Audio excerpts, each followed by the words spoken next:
안녕하세요 시청자님, 보험형 김동진입니다. 오늘은 실비보험에 숨겨진 혜택을 알려드리려고 합니다. 실비보험은 우리나라 국민 대다수가 가입한 필수보험이죠. 그런데 대부분의 가입자분들은 내 실비는 몇 프로야, 내 실비는 몇 세대야, 이런 것에만 관심을 갖고 있지, 이런 혜택이 숨겨져 있다는 사실들을 모르기도 하지만, 제가 생각할 때 솔직히 몇 세대, 몇 퍼센트, 인지도 잘 모르는 분들도 많으실 겁니다. 그래서 오늘 이 영상을 끝까지 보신다면 실비에 숨겨진 혜택으로 인해서 앞으로 불필요한 지출이나 손해 또한 보는 일은 없으실 겁니다. 대부분의 설계사가 알려주지 않는 디테일한 부분까지 체크해서 알려드릴 테니 좋아요와 구독 해주시면 앞으로 이런 유용한 정보들을 계속 받아보실 수 있습니다. 실비 이슈가 많은 요즘 내 실비에서도 이런 보장들이 가능한지 꼭 확인하세요. 자, 그럼 실손보험에 숨겨진 혜택. 첫 번째는 단체보험 가입 시 개인 실비 납입 중지 제도입니다. 특히 직장인분들, 회사에서 단체 실비보험 가입해주는데 나는 개인 실비보험을 이미 들고 있다면, 실비보험은 가입자가 실제 부담한 의료비만을 보상하는 보험이기 때문에 실비보험을 두 개를 가입을 하고 있어도 실제 의료비를 초과해서 보상하지는 않습니다. 또한 실비보험은 중복보상이 아닌 비례보상이고 2023년 1월 이후부터는 내가 선택해서 중지도 가능하고 단체보험료 환급도 가능합니다. 그런데 이 사실도 모르고 본인이 중복 가입자인 줄도 모르고 있는 분들도 역시 많으실 걸로 생각되는데요. 대부분이 개인 실비를 먼저 가입하고 회사를 다니면서 단체 실비보험을 또 가입하는 경우들도 있습니다. 그런데 실비보험은 진단금이나 수술비처럼 중복으로 가입해도 중복 보상을 받지 못하기 때문에 굳이 둘 다 유지할 필요는 없는데요. 그래서 대부분은 개인 실비를 다시 가입하지 뭐 라는 생각으로 해지를 하시는데요. 개인 실비는 절대 해지하지 말아주세요. 나중에 회사를 그만두고 다시 실비보험을 가입하려면 정말 엄청 힘들 수 있습니다. 중간에 큰 병으로 치료를 받거나 교통사고로 장기간 입원을 하거나 그리고 나이가 많아지면 가입이 진짜 어려워질 수 있기 때문이고요. 그런데 실비 중복 가입 시 치명적인 단점도 있는데요. 앞에 말씀드린 대로 실비는 비례보상입니다. 예를 들어 병원비로 2천만 원이 나왔다면 한 군데 실비에서 2천만 원을 전부 보상받는 게 아니라 가입 중인 보험사 두 곳에서 1대1 비례 형식으로 각 1천만 원씩을 보상받게 됩니다.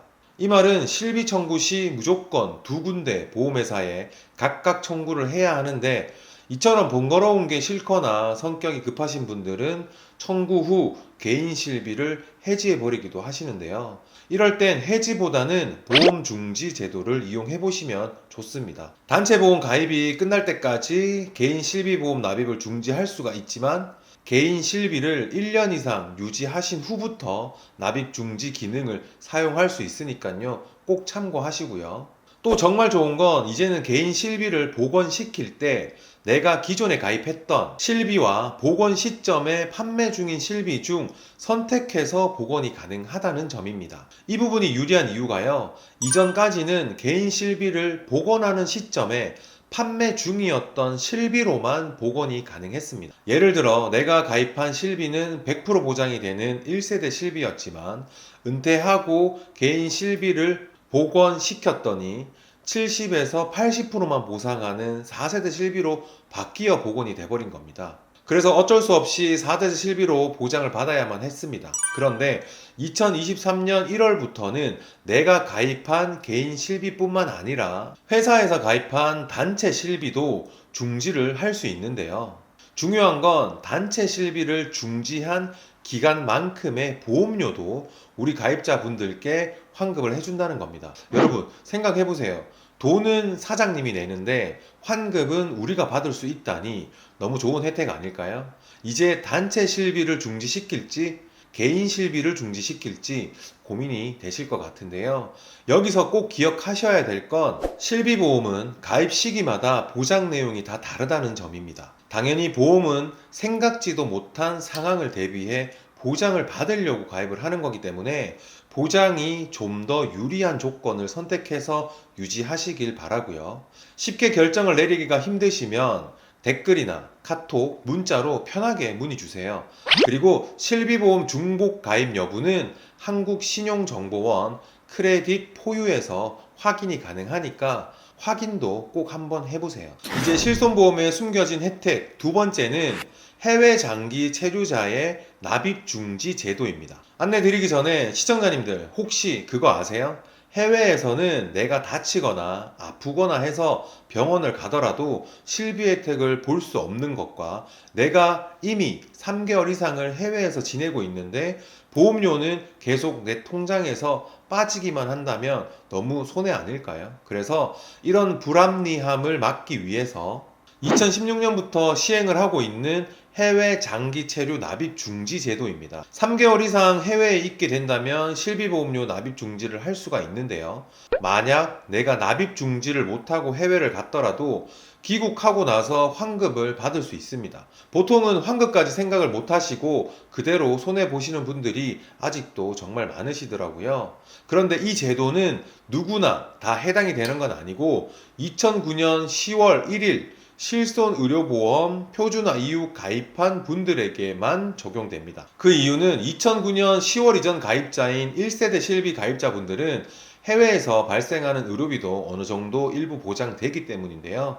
이렇게 납입 중지와 사후 환급 관련해서 안내 드렸는데요. 진짜 중요한 주의사항 하나 더 알려드릴게요. 이 제도는 무조건 납입 중지가 되는 건 아니고요. 3개월 이상 해외 방문을 하고 납입 중지 기능을 사용을 하시려면 내가 가입한 실비와 동일한 보험사로 해외여행 보험을 가입하셔야 합니다. 내가 가입한 실비는 A보험사인데 해외여행 보험은 B보험사로 가입을 하면 안 된다는 거예요. 그리고 환급을 받으실 때도 월 납입 보험료 전체가 환급되는 게 아니라 실손의료비 특약에 대한 보험료만 환급이 되는 거니까 이 부분도 미리 참고해 주세요. 실비보험의 숨겨진 혜택 세 번째는 실손의료비 보험 자기부담금 한도입니다. 실비보험으로 보험금 청구를 했는데 내가 내야 하는 자기부담금이 200만 원을 초과하게 된다면 그 초과액에 대해서는 급여, 비급여 상관없이 보험회사가 100%다 보장을 해주는데 2세대에서 3세대 실비 가입자만 해당이 됩니다. 좀 더 쉽게 예를 들어 설명드릴게요. 실손 씨는 2012년에 실비보험을 가입을 했어요. 그런데 어느 날 실손 씨가 크게 아파서 병원에 입원을 했고 급여 치료와 비급여 치료를 받고 나니 병원비가 무려 5천만 원이 나온 거예요. 실손 씨가 가입한 실비는 다행히 2세대였고 급여와 비급여 상관없이 자기 부담금이 10%여서 원래는 4,500만 원을 보상을 받는 거라 500만 원은 실손 씨가 지불하는 게 맞지만 실비보험 자기부담금 한도 200만 원 덕분에 실제로 실손 씨는 200만 원만 내고 총 4,800만 원을 보상을 받을 수가 있었어요. 이와 같이 실비보험에 자기부담 상한 금액이 200만 원이 있으니까 내가 입원을 해서 자기부담금이 많이 나오더라도 나는 200만 원만 내면 나머지는 보험사에서 처리가 된다는 겁니다. 근데 이 혜택은 2세대부터 3세대 실비 가입자면 해당이 되지만 지금의 4세대 실비는 급여 부분만 해당되니까 꼭 참고해 주세요. 병원비 때문에 돈 걱정하실 수고는 조금이라도 들 수 있을 것 같습니다. 이렇게 고액의 치료비 부담도 들어주는 실비보험의 엄청난 혜택 꼭 기억하셔야겠죠. 오늘은 보험 설계사들도 잘 모르는 실손보험의 숨겨진 기능에 대해서 안내 드렸는데요. 구독과 좋아요는 영상 제작에 큰 힘이 됩니다. 한 번씩 꼭 부탁드릴게요. 그럼 더 알차고 도움되는 정보로 다시 찾아뵙겠습니다. 보험에 관해 궁금하신 내용은 문의 주십시오. 친절히 안내 드리겠습니다. 오늘도 시청해주신 여러분 진심으로 감사합니다. 본 광고는 광고 심의 기준을 준수하였으며 유효기간은 심의일로부터 1년입니다.